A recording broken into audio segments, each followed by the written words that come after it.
for those of you who are less familiar with NC Pro, our office was started back in May with the purpose of overseeing and managing the state's fiscal response to COVID-19. And so one of the primary functions of the office is to provide technical assistance and oversee the use of coronavirus relief funds, which the state received. And so my role here is to make sure we're supporting all of our education sectors and using coronavirus relief funds and just broadly supporting our pandemic recovery efforts with our students and educators across the state. So happy to do these office hours.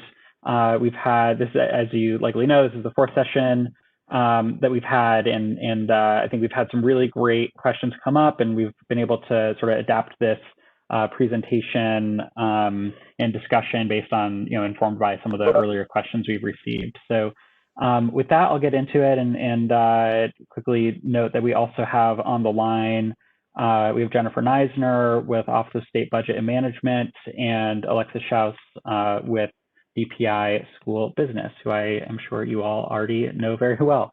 So just to get started, I want to provide just zoom out just for a moment, because I know there's a lot of different money that has been set up through the CARES Act to support schools, and just make sure we're on the same page and really zeroing in on what the guidance here is oriented around. So CARES Act set up the Education Stabilization Fund, which provided the ESSER funds, which is the K-12 emergency funds that went directly from the U.S. Department of Education to DPI to allot among all of our, K-12 districts and charter schools around the state. And so those funds have relatively broad uses, and you can use them through the end of September 2022. For the purposes of this conversation, we are focused on the coronavirus relief funds, which is the state aid provided in the CARES Act. And so North Carolina received about a little over $3.5 billion in aid, which was then allocated by the General Assembly. So we're dealing with a couple layers of requirements when we talk about coronavirus relief funds. On one level, there's the federal requirements, which are determined both in federal law as well as through guidance from the U.S. Treasury Department. And then at the state level, there are specific purposes for which the General Assembly allocated funds, each with some unique requirements and limitations. So that is just, wanted to provide that framing as we get started. And so I'll go through a few things that are basically, frequently asked questions, and then we'll have plenty of time to address any other questions that haven't been addressed, and make sure that you all have information you need to make full use of these funds as we move into the final 4 weeks of the covered period. So the first thing to note, at this point, you are likely aware that NC Pro was authorized to reallocate unspent funds starting on November 20th in order to make sure that, or let me clarify, we're authorized to reallocate funds that are unspent as of November 20th that are unlikely to be spent by the end of the year, by the end of the December 30 covered period. And so pursuant to that authority, we authorized the state board to allow flexibility to our public school units to transfer funds among the various CRF allocations. And so that is in order to provide hopefully a little flexibility so you can adjust your relief funds, your use of relief funds based on your local circumstances, and hopefully be able to use all of the funds by December 30th. The state does have to return any unspent funds to the federal government by the end of the period. So it is sort of a use it or lose it policy placed at the federal level on these state funds. So we really, definitely want to stay in close contact with you all to make sure you're able to make full use of the funds, maximize the impact of this temporary relief aid. And if you're unable to use the funds, definitely want to know that as well. So here are some questions we've been getting as we approach this deadline. So what if orders are delayed? Certainly understand that there are, every state in the country is running up against this December 30th deadline. And so a lot of the high demand items are running into a lot of back orders and delays.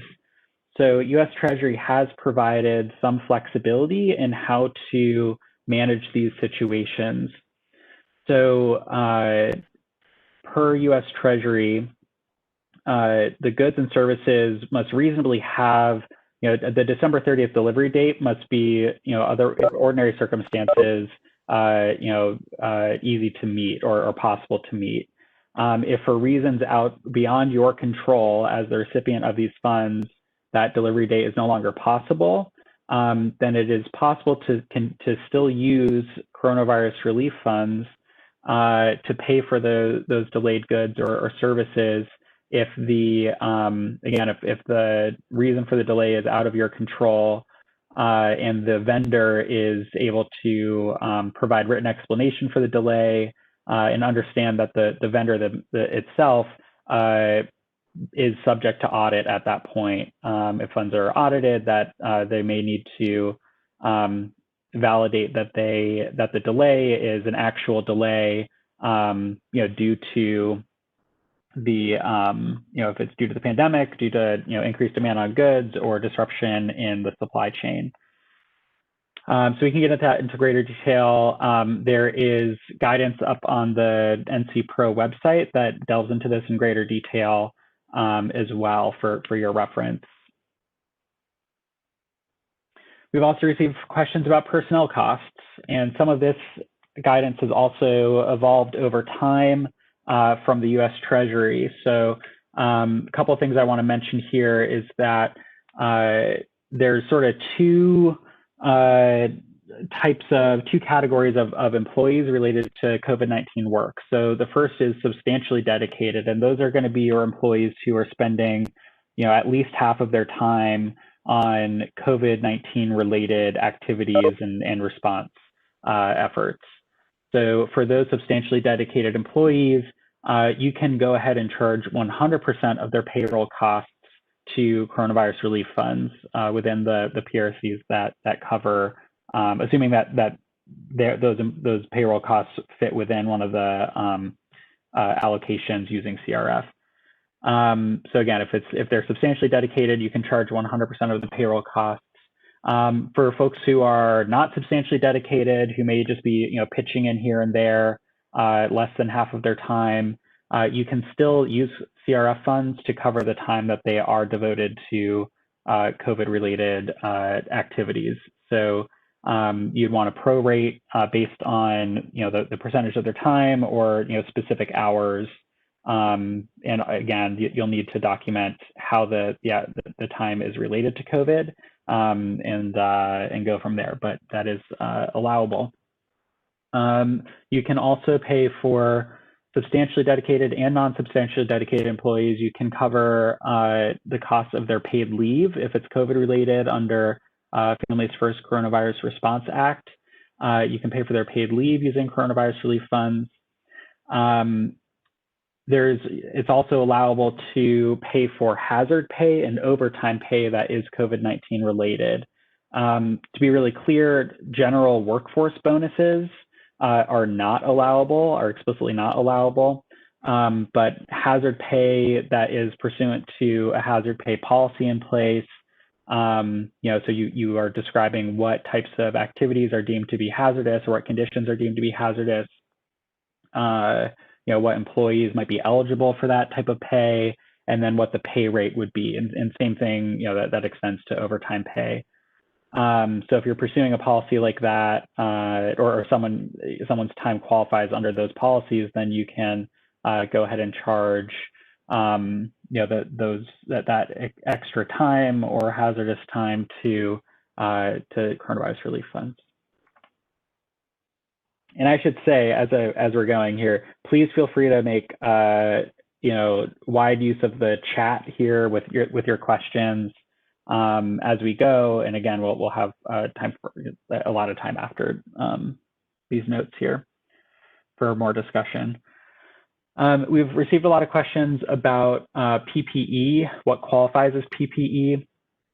So I'll say the state board and DPI have adopted a very broad definition of PPE, as has NC Pro has adopted a similar definition, which was put out in our recent FAQs guidance that was put out a couple of weeks ago now, or maybe end of last week. But the definition includes items beyond your sort of traditional PPE, which would be face coverings and gloves and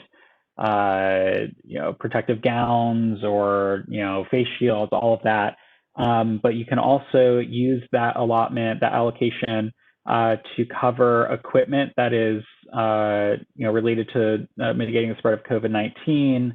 The specific items that are outlined in the definition are things like hand sanitizer, soap, cleaning wipes, materials used to clean and disinfect. And also included in there are upgrades to HVAC systems, including related technology, specialized filters that are intended to make sure that our venting systems are not unnecessarily spreading COVID-19 in buildings and such. So again, I would reference the allotment policy, which has DPI's specific PPE definition here, but just as a broad concept, know that there's a wide range of items that can qualify under this allocation. And of course, that includes COVID-19 testing kits, which was provided by the General Assembly.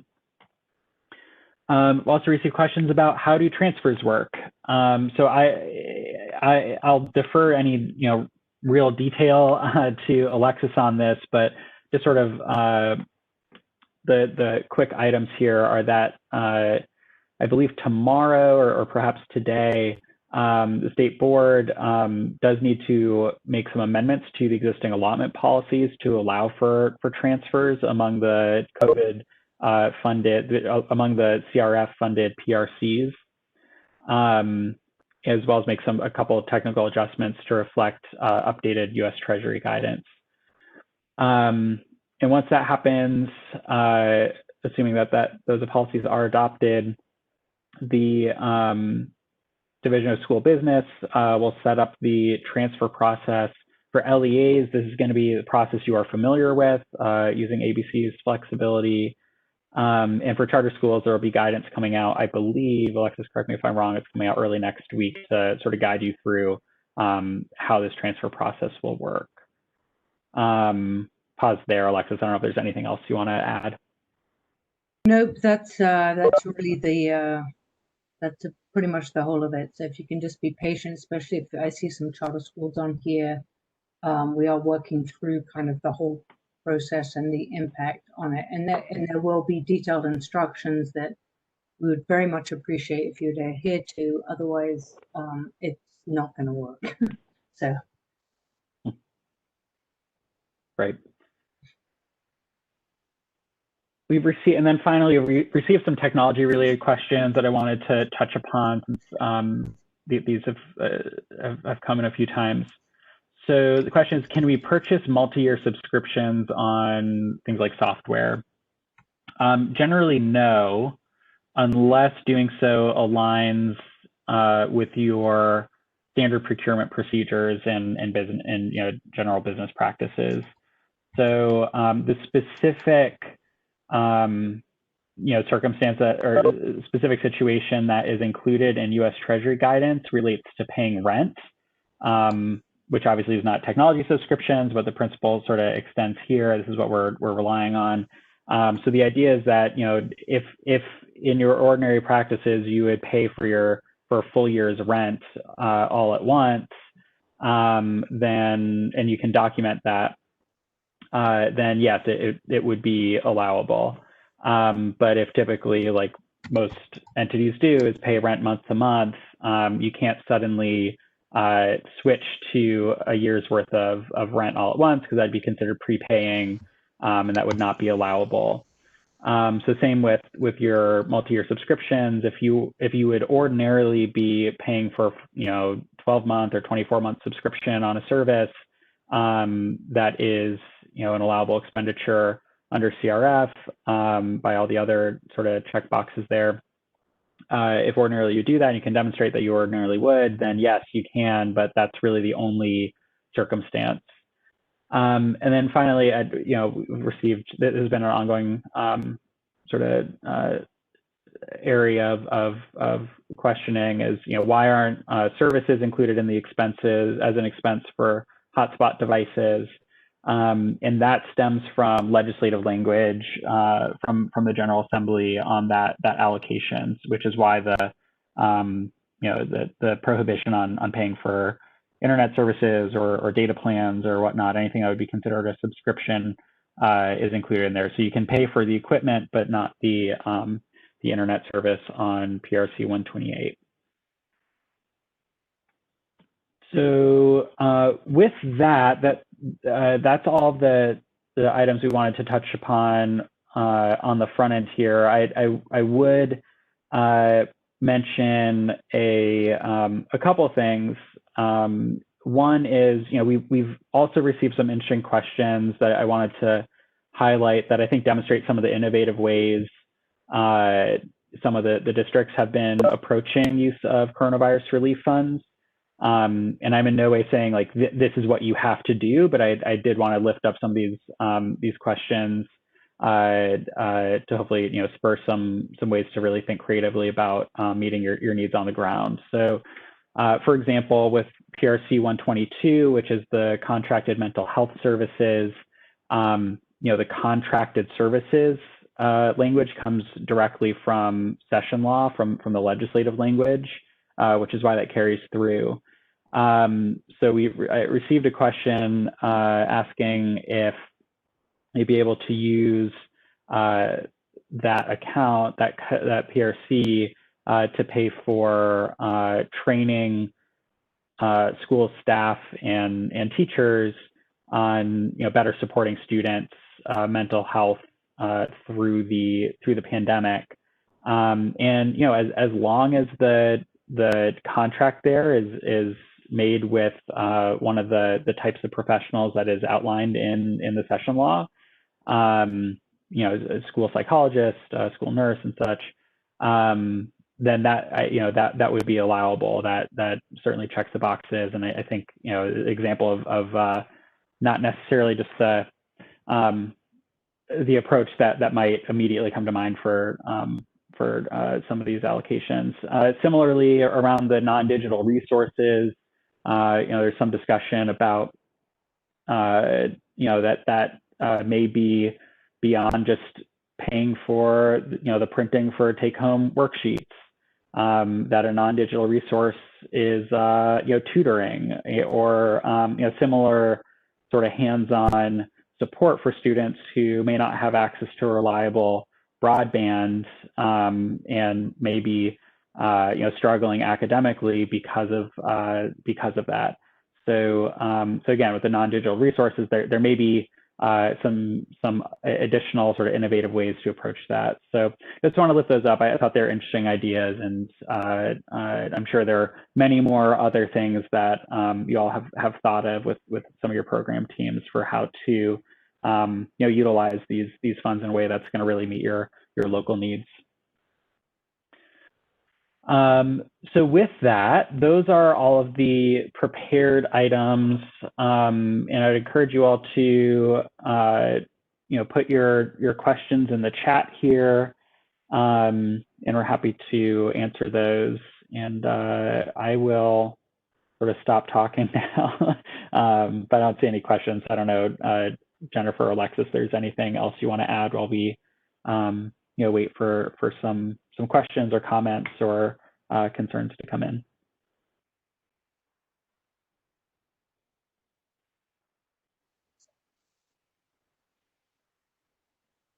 No, I think that I mean obviously the purpose of this time is for the attendees to get their questions answered. So I don't have anything to add at this point. So um, if you have your questions, then please pose them to us.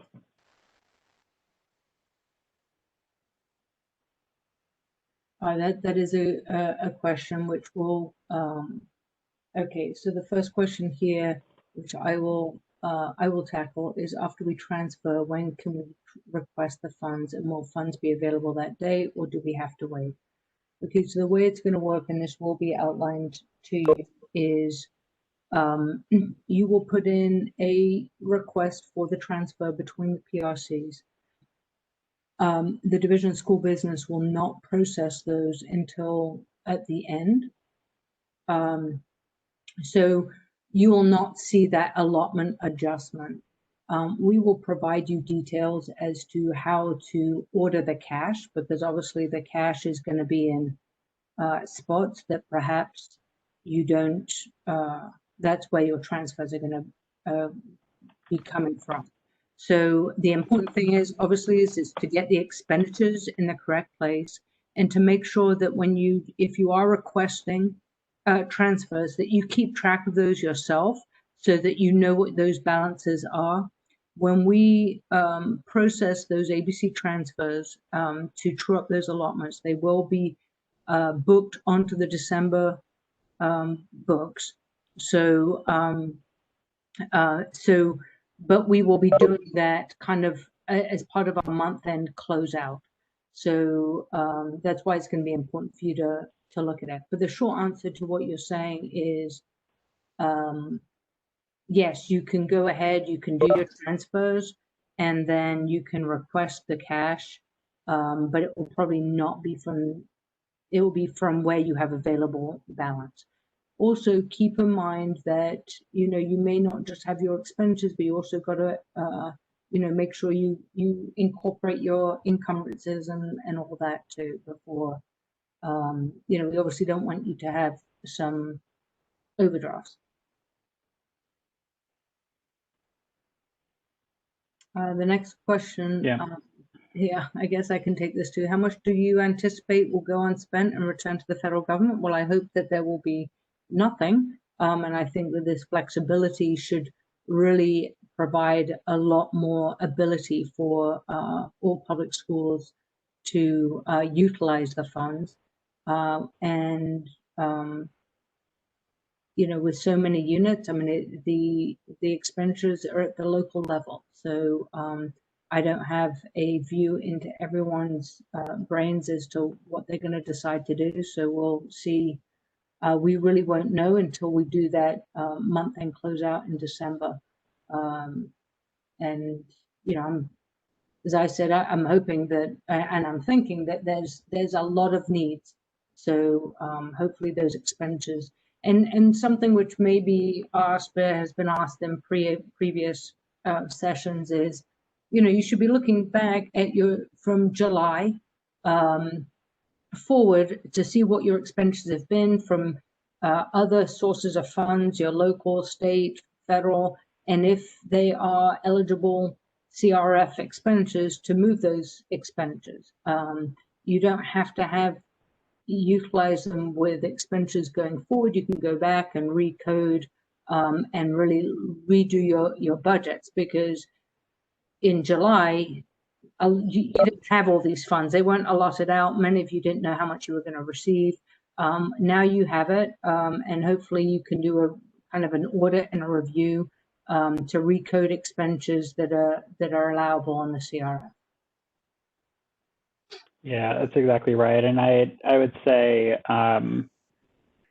sort of building on that, something that part of the reason why this flexibility was provided is that, we certainly have understood that there is, plenty of need for the funds from districts all around the state, and that that one of the big barriers to be able to spend it all is to be able to craft the budgets, really to reflect local need. And so, I would definitely, just echo, definitely endorse what Alexa said, which is look back at really all of your expenses over since the beginning of this fiscal year, and think about PPE, especially with the definition provided.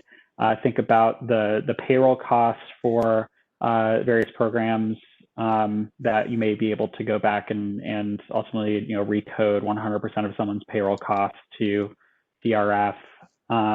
Really look back and be thorough there, because there's I think plenty of reasons to believe that the funds can be used in this time period, especially when we understand that it's not just the next 4 weeks that we're talking about. We're talking about funds that have been needed since really since the beginning. So is it possible, so I have a question here. Is it possible to receive items encumbered with CRF funds in December, but not process payments for them until January due to the holidays and request procedure and such? So if this is, for example, if you are running your December payroll, totally typical that payroll runs a couple weeks after or at the end of a pay period, right? And so if you incurred those costs, you can pay those after. So in that scenario, it would be the idea is that the services of your employees have been completed in the covered period. So before December 30th, and that you have time after that period to actually make the payments. So that would go for any sort of your typical processes.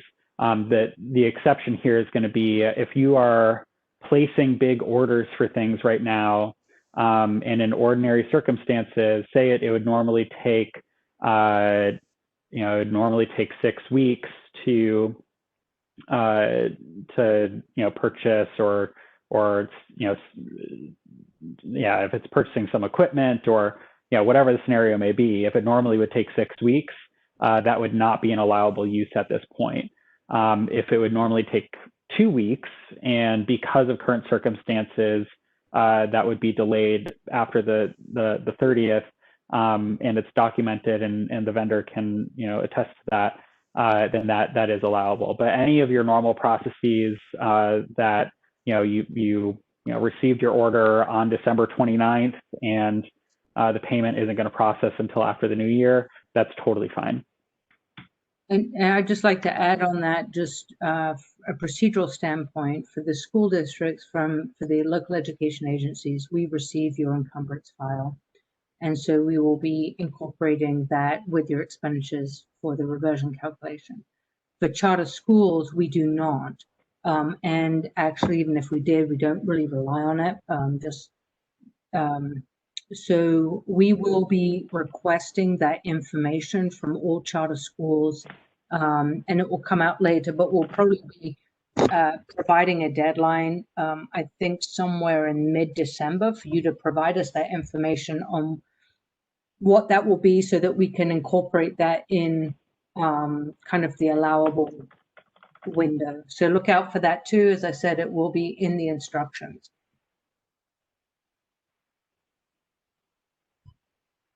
Let's see, are devices purchased with PRC 124 or 126 subject to federal inventory reporting requirements? Devices in question are inventoried, not capitalized.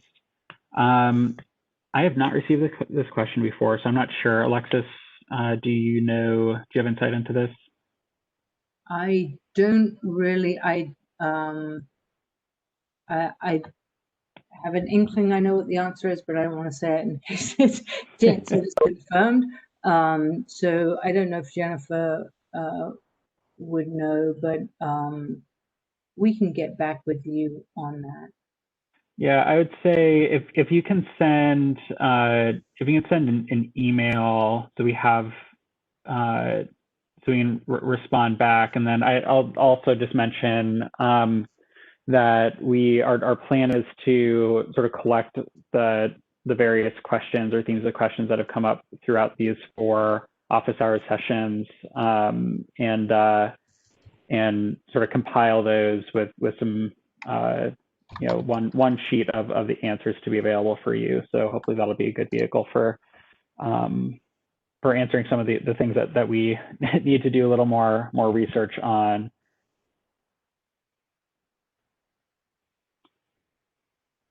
Let's see, can we use PRC 125 funds to pay for unreimbursed expenses related to preparation and of school lunches delivered to students while in remote learning environment?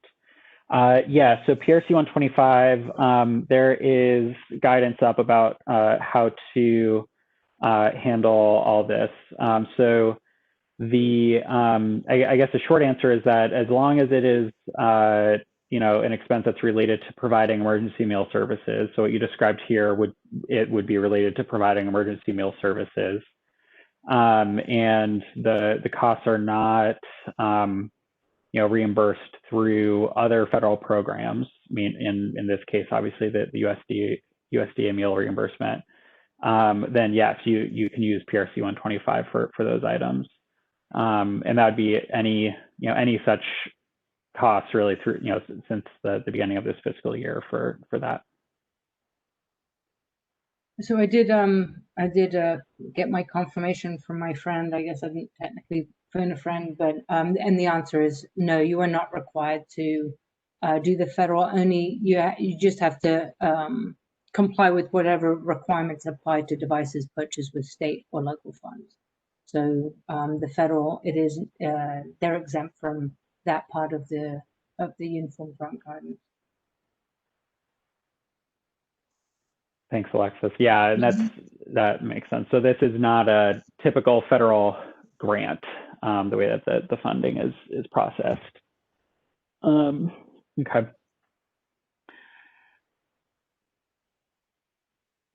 So the go back date is July at this point, since the last fiscal year closed. Will there be an opportunity to request additional funds than were allocated via the various PRCs? At this point, there is not a mechanism in place to request additional funds. If you do have additional need within CRF allowability, I would encourage you to document those things. And I'm not sure at this point. I think definitely encourage that there's more that you'll be able to utilize all these funds. But at this point, there's not a mechanism for requesting additional. I don't know, Alexis, if there's any other info you have on that. No, I mean the funds that we have. I actually read this a little bit differently, but if it's requesting additional funds, we have the board policies on how those funds are allocated in the first place. So, and we don't really have any additional funds. I mean, it's all been allocated out. So, if there is a specific area of need, then it'd be interesting to know, because we are asked that information.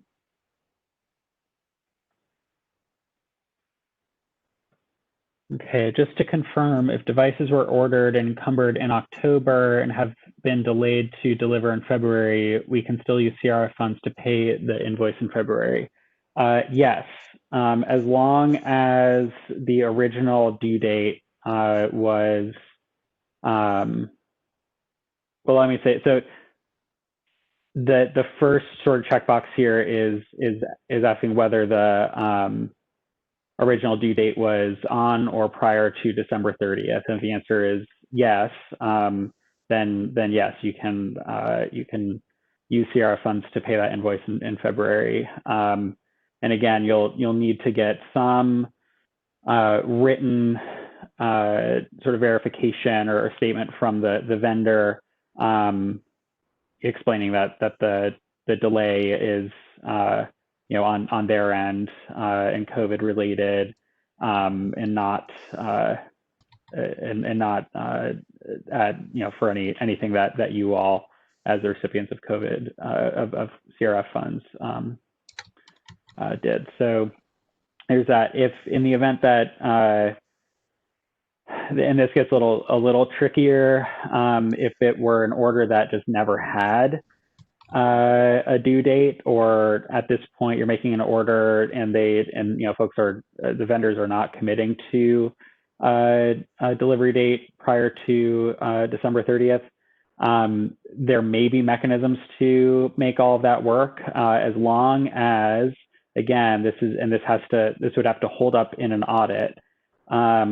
If it is clear that that order under ordinary circumstances would have been able to be fulfilled and delivered prior to December 30th, and that only for circumstances due to COVID-19 that it's taking longer, then that may be allowable. But that's a little bit of a trickier sort of series of needles to thread there. But in this case that you outlined, that would be fine.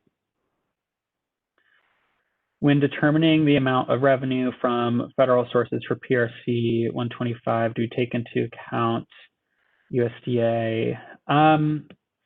Yeah, so USDA grant for summer feeding and fresh fruit and vegetables. Yes, so the rule on CRF, and this comes from U.S. Treasury, is that funds may not be used to reimburse any expenditures that have been or will be reimbursed by another federal program.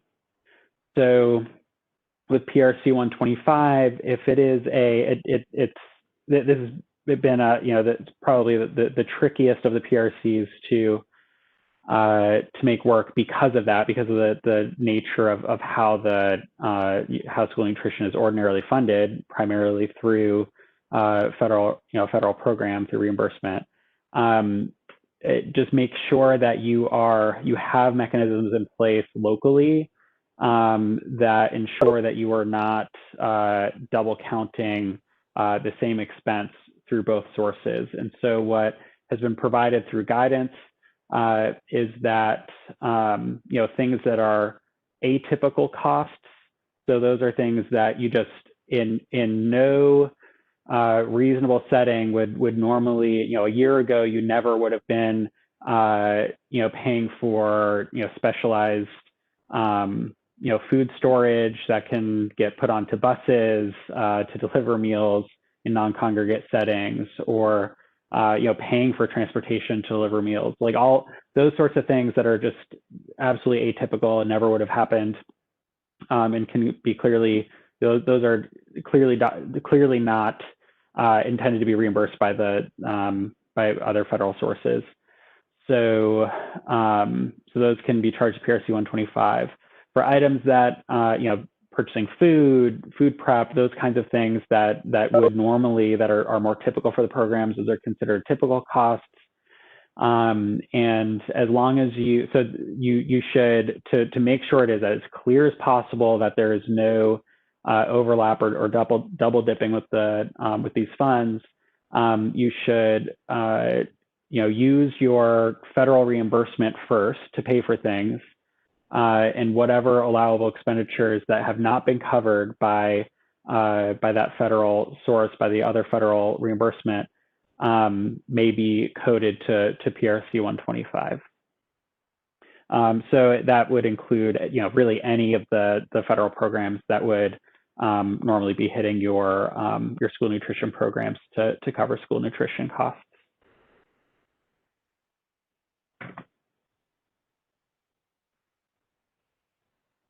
Explain procurement requirements for student computers. Stock was low, and we did not really have a choice of what we could order.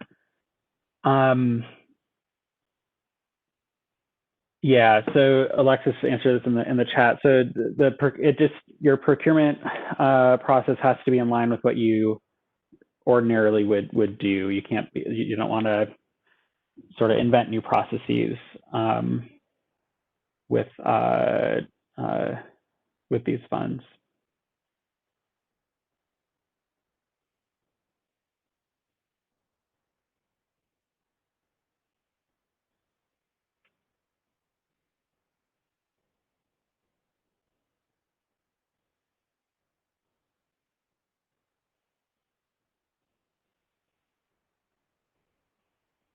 Okay. So I don't see other questions, so I'll hang out here for another 15 minutes or so. I know some new folks might even pop in in this time, but I'll just say since most of the questions are sort of winding down, just want to first of all thank you all for the work that you do. I know these are extraordinarily challenging circumstances. Your jobs are difficult in ordinary circumstances, so just really appreciate your leadership and service and making all this work as best as possible for our students and educators. Um, and just want to say we have definitely I think benefited I'll say on my end we've benefited greatly from the many conversations and questions and ideas and concerns that you all and your counterparts around the state have raised. So please don't be strangers. Our contact info is up here for a reason. I definitely want you all to reach out and ask questions or raise ideas and stuff as we move into this final period, and certainly understand that the challenges facing your schools, your districts are not going away just because the CRF covered period is ending in 4 weeks. So the other sort of facet of NC Pro is to support the recovery planning for the state. And so the extent to which you all can communicate with us and let us know what's working, what gaps you're seeing, anything along those lines, please let us know. Just definitely want to make sure we are in close contact with you all throughout the next 4 weeks and beyond. So with that, the line might go silent until we get a question, but I just want to thank you all and your time to join us this afternoon.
Another question came in saying your FAQ document of June 25th says expenditures from March 1st forward can be covered by CRF. Was that changed? Please advise. So the covered period is still March 1st through December 30th for coronavirus relief funds. However, the state's fiscal year ended obviously at the end of June, which is why the flexibility provided now is only retroactive to July 1st to be applicable within this fiscal year, because that's what those are the books that are still open and available for adjustments.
Question came in. Can we move PRC 163 expenditures made after July 1st into CRF accounts? Yes, you can. So definitely look to really any way that you have paid for items that would be allowable CRF expenditures. Go ahead and recode those over to CRF.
All right, thank you all for joining. We're gonna close out the webinar platform now. So hope you all have a great rest of your weeks, and please feel free to reach out with questions.